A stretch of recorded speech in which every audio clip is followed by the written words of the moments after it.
decido hablar de esa esclava mulata, porque yo soy mulata y porque de una u otra manera esto también hace parte de ese proceso de sanación personal y espiritual, donde durante mucho tiempo me negué a quién era yo. Entonces el pelo, desde niña mi mamá me decía pelo puto, entonces como que hay algo malo en mí, ¿no?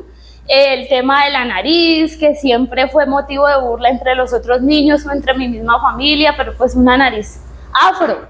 Entonces es también como esa discriminación de la época colonial sigue traduciéndose hasta nuestros días y cómo nosotros seguimos negando eso que somos. Entonces me aliso, me opero, me cambio porque hay algo malo en mí. Entonces es generar una resignificación de esos personajes y decirnos a nosotras mismas, no hay nada malo en mí. Mi cuerpo, mi pelo, mi cara es la señal de esos miles y millones de mujeres que lucharon por esa libertad, que desde las diferentes formas de resistencia, que digamos que también los historiadores hombres a veces son un poco crueles al decir que las mujeres llevábamos resistencias pasivas. Entonces, si ustedes leen un libro de historia de la época, dice las resistencias pasivas como el aborto, y para mí el aborto no tiene nada de pasivo. Como ustedes lo vieron aquí, ella vivió un proceso doloroso, que es un proceso además hecho con amor. Es que son malas porque abortaron. ¿Realmente eran malas o estaban buscando no condenar a otra alma a vivir eso que ellas ya habían vivido? Entonces es también un llamado a los hombres a que nos reconozcan las luchas que históricamente hemos vivido y que han sido silenciadas. Ante todo los felicito porque sé que es un trabajo en colectivo de ustedes. Como de un documento que entiendo, hiciste una vez una visita a una notaría, sale una obra pues tan magnífica que refleja la realidad de una época. Simplemente lo que quiero aportar es que es bueno aclararle al espectador en una crónica por qué en una crónica es no ficción. Okay. Sí, porque la ficción sería fantasía, un cuento, y porque una crónica es no ficción. Las crónicas pues normalmente son como diarios que escriben las personas que vivieron algún acontecimiento. En este caso con Juana decidimos que fuera una crónica porque es digamos la excusa para contar o hablar un poco por esos que no tuvieron voz. Lastimosamente si vamos a los archivos no vamos a encontrar testimonios de comunidades afro ni comunidades indígenas, porque normalmente en los archivos pues se registraba todo lo que tiene que ver con quienes tenían el poder en ese momento. Con Juana sucede que en la notaría primera se encuentran los documentos de su compra, de su venta, de su traslado, del testamento donde este presbítero le deja estos bienes, y digamos que yo como historiadora decido indagar un poco sobre las situaciones que vivían estos esclavos en esa época y resaltar algunos temas que no han sido tocados en la historiografía colombiana, como lo son el tema del aborto, como lo son el tema del suicidio por parte de las comunidades esclavas, que eran suicidios masivos, se daban en la época de la esclavitud, y es un tema que no se ha tocado. Al igual que los abortos, digamos que es un tema que ha estado muy estigmatizado.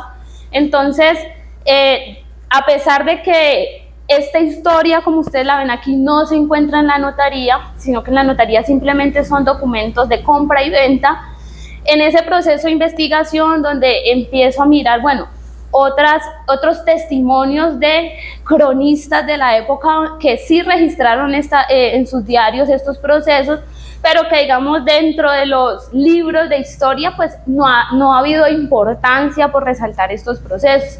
Entonces por eso es crónica, porque a pesar de que puede que Juana no haya vivido esto que ustedes vieron aquí, muchos esclavos en su época sí lo vivieron. El tema del maltrato, el tema de estar obligados a tener muchos hijos para darle más esclavos al sistema, el tema de las violaciones, y algo particular, digamos que el tema de que es mulata es también porque desde los procesos de estudio de la esclavitud siempre se habla de los esclavos negros. pero no se habla de esos esclavos mulatos, esos esclavos mestizos, que de una u otra manera también vivían una forma de discriminación dentro de ese mismo sistema. En el guión, digamos que yo digo, ¿por qué pagar tanto por una esclava que no costaba ni 5? ¿Por qué? Porque estas esclavas mulatas pues no eran buenas para tener grandes cantidades de hijos, por lo tanto no era rentable comprarlas. Adicional a eso, su fuerza física era menor que las esclavas negras, entonces tampoco servían para llevarlas al cultivo y digamos que se consideraba dentro de algunos relatos de cronistas que eran torpes. Bueno, Lisette, primero felicitarte, maravilloso, me arrancaste lagrimitas. Me parece duro, ¿por qué? Porque es que muy disimuladamente, y tú lo dijiste ahorita, las mujeres vivimos mucho de eso mismo, pero disfrazado de otra manera. Sí, ¿cuántas mujeres están abortando hoy en día porque el sistema, porque el dolor, por la soledad, por el abandono? Entonces, me parece ver la misma historia de otro color, de otras formas, de otras maneras, ¿no? Entonces, ese llamado a que la mujer está también viviendo muchas cosas hoy en día, ¿sí? Hoy en día, entonces, eso me pareció como mencionarlo, porque ¿cuántas chicas están abortando esto? Bueno, porque no hay amor, porque no hay una buena educación amorosa, porque hay discriminación, etcétera, etcétera. Entonces, no, solo quería felicitarte, muy lindo. Muchas gracias. De verdad, y muy buena actriz. Gracias. Pues somos nuevos en este sector y quería felicitarte porque estos espacios nunca los había visto en obras de teatro. O sea, sí, bueno, le pasan a veces a uno un librito que le puede un escrito de qué es la obra de teatro.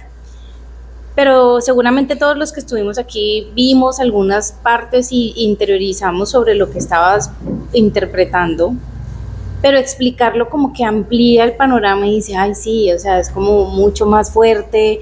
De pronto en mi mente me iba a ir con la idea de que definitivamente sí era la historia de Juana, sino no como lo cuentas, que no es la historia de Juana, sino lo que sucedía en la época. Entonces me pareció como muy chévere y bueno, primero agradecerte, muy buena interpretación, buena actriz, y gracias por permitirnos entender desde tu perspectiva lo que estabas interpretando.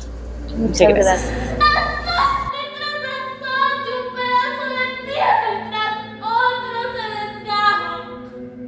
Cuando yo estudié historia, siempre mi inquietud fue de qué otras formas se puede mostrar la historia. La historia normalmente es un ladrillo. Cuando daba clase en los colegios, me acuerdo que los estudiantes decían, bueno, y si eso ya pasó, ¿para qué me sirve? ¿Sí? Vamos siempre a la historia de los próceres, de los grandes héroes, de los criollos, y cuando conozco el teatro digo, hay otras formas de hacer y hay posibilidades de darle voz a esos subalternos, a esos nadie, a esos que durante lo largo de la historia no han sido resaltados. Entonces es una forma también desde otras perspectivas, trabajar en mi quehacer historiográfico, aunque muchos historiadores tradicionales consideren que esa no es la forma adecuada de hacer historia, sino que se debe seguir replicando lo que ya está establecido. Pero pienso que estas nuevas formas nos permiten construir sociedad, construir humanidad y reconocer a los otros y reconocernos nosotros mismos en esos otros. Empezar a poner en la academia un discurso de otredad que es muy necesario. No sé si te has preguntado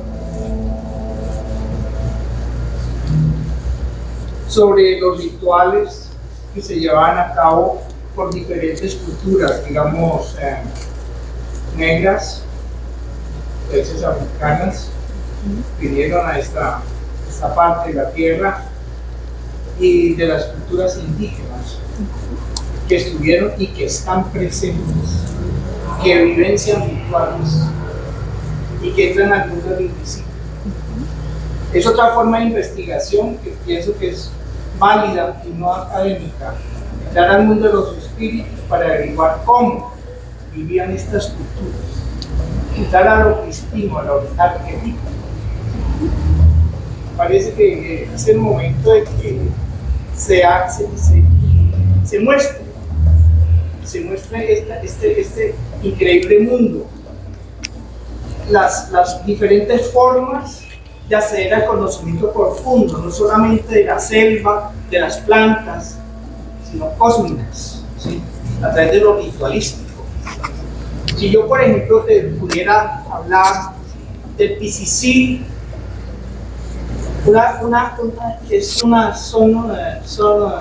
digamos, un preparado de rapé utilizado por Veras de la cordillera occidental hacia el río Zabaletas, río San Marcos, en donde a través de ese PCC que es inhalado o insuflado por las fosas nasales, que produce un estado alterado de conciencia. El término alucinógeno está revaluado, enteogénico, psicotrópico, y que puedes pensar como la hormiga, lo que ve el águila, lo que ven las aves, lo que piensan las plantas hablan contigo, las plantas te cuentan para qué sirven las plantas. Estamos en otro mundo.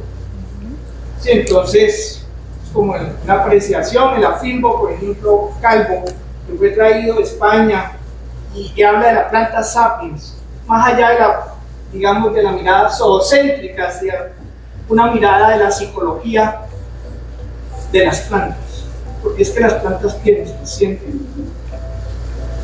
Que a través del método científico nos dibujar y nos montar en otro viaje, eso es otra cosa. La academia está para ser reevaluada.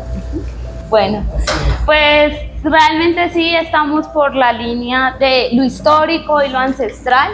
De hecho, el año pasado estrenamos un montaje que se llama Historias Jamás Contadas, donde retomamos tradición oral indígena, retomamos rituales indígenas de diferentes procesos como el tabaco, el rapé, el yopo, el yagé, todos estos estados que permiten esa conexión con la unicidad. Y adicional a eso, para este año estamos preparando nuevos montajes en torno a todo el concepto ancestral.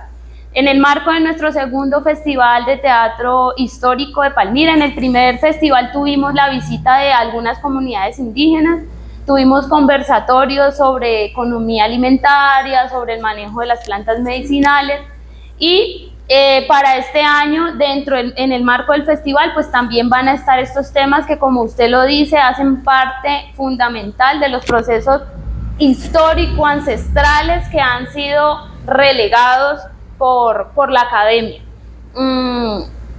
Y estamos pues en todo el proceso de investigación con nuestros compañeros que están allá en la parte de atrás, son grandes guías en los procesos de investigación con las medicinas ancestrales, con los abuelitos, con los mayores de las comunidades indígenas que amorosamente nos comparten su saber.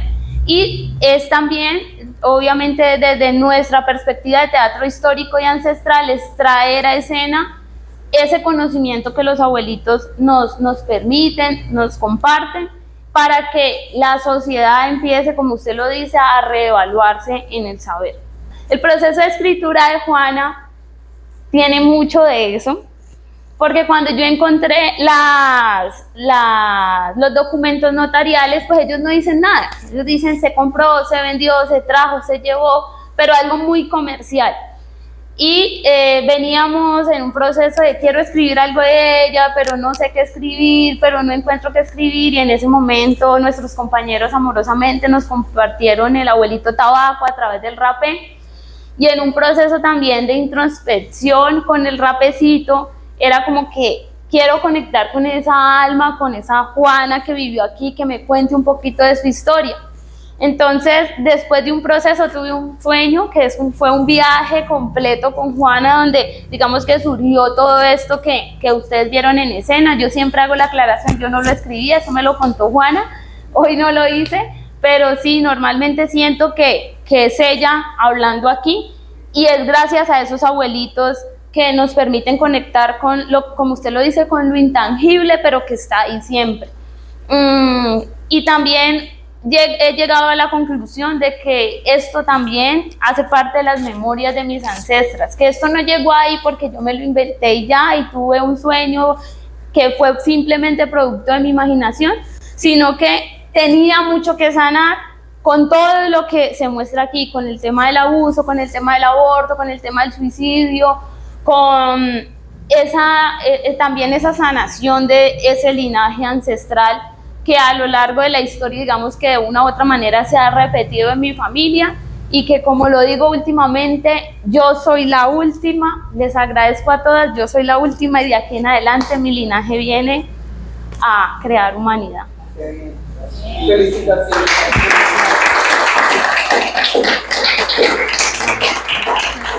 Una cosa que tú decías ahora, que los historiadores que escribieron y que hicieron crónica de la época, pues eran hombres, y aparte de ser hombres eran gente que tenían un estatus político o social elevado, entonces miraban desde arriba la situación. Y pues yo tengo un dicho que es muy coloquial, que el héroe de la historia depende de quién la cuente. O sea, si el lobo no hubiera muerto, de pronto la mala hubiera sido Caperucita, ¿no? Entonces, muy bueno que haya este tipo de recopilación de información ancestral, de todo este conocimiento, y que se cuente la otra cara de la historia, ¿sí? Curiosamente, mis padres viven en Rosso, y hacia la torre donde hicieron el puente que va hacia Yumbo, ahí hay unos árboles grandísimos donde pasaba antes una barcaza, que era la forma de atravesar, y en esos árboles hay incrustadas cadenas de la época cuando eran haciendas donde habían esclavos. Y son tan antiguas estas cadenas que ya están adentro están adheridas al centro del tronco. Y me pareció muy impactante cuando yo las vi hace ya casi 20 años. Entonces, eso es como ¿cómo te digo yo? Como una muestra. Un vestigio. Sí, un vestigio, una muestra, una evidencia de lo que se vivía en esta zona, ¿no? Y eso que los terratenientes vallecaucanos tienen fama de ser muy paternalistas, muy buenos, muy buenos dentro de... Sí, no se pasaban de los 77. Exacto. Sí, 24.